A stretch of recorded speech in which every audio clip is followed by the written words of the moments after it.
Putting a clapperboard. Yeah, my name's Garrod. I work at a company called Edited. We work in the fashion analytics space, and we're one of the sponsors here today. Sam, I'm the chief architect of a tech startup. Richard, I'm a UX researcher. Pradeep, I'm a freelance UX designer. So we started off by, I suppose, brainstorming on some occasions that led to maybe our idea. So we looked at occasions where choosing things might be difficult, or where you might want to choose an outfit for. We took some time apart, each individually, we brainstormed on them, brought them back together, and we generated a list of about 12 or 14 ideas. Then we went all democratic on it. And did some voting. We forgot about democracy in team number 6. We forgot a team name as well, by the way, which is bad. So we narrowed it down to 2 ideas at that point, and we were quite eager to get out and actually get some user feedback on those ideas.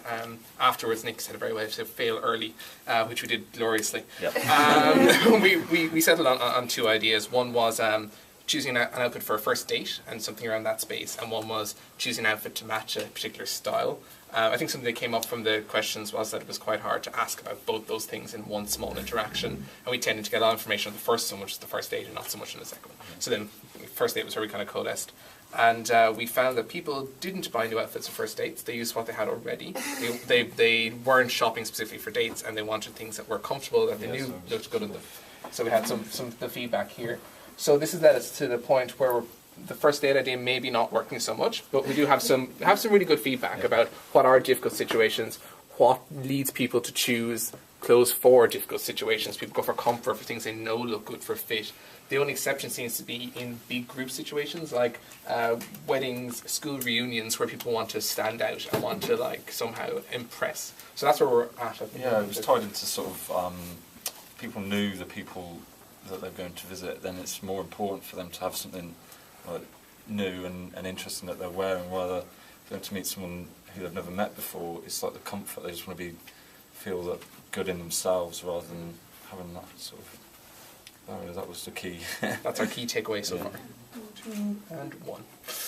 What are you going to do next? Because you said you killed your first idea. So we looked into sort of when would people actually want to buy something, and what would be the key motivations behind that. So we came up with the weddings and the parties.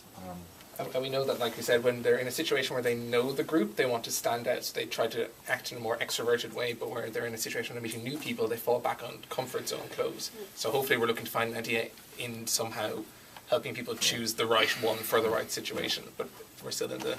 I think, if we can develop some personas and some scenarios along the lines of what people are going to be thinking when they go to these sorts of occasions and buying stuff for that, that's the next iteration.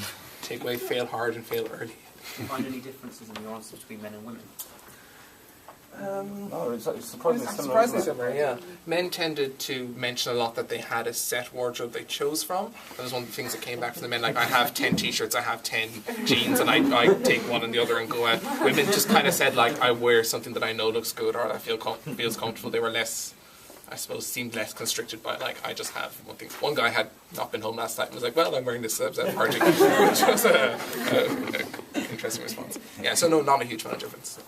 One thing that did seem interesting, although we had such a small set, I think we had 11 people, or there was one couple we spoke to in total, and the couple, they were older, they had a child with them, they seemed a lot less interested or concerned in what they were wearing purely. The guy was like, I haven't really thought about it recently, which is maybe another insight, but I'm not sure how it speaks to our general problem. Have you guys already decided whether you wanted to focus on women or men, just purely for the fact that you're all blokes? We did, actually. We went for 50-50 split. We tried to get a balance in our user feedback. I think we went out there reasonably early with the idea, not a vague idea, to get as much, because I suppose coming from the space where we didn't feel suitably expert to say this is the thing. Okay. Yeah. Next one.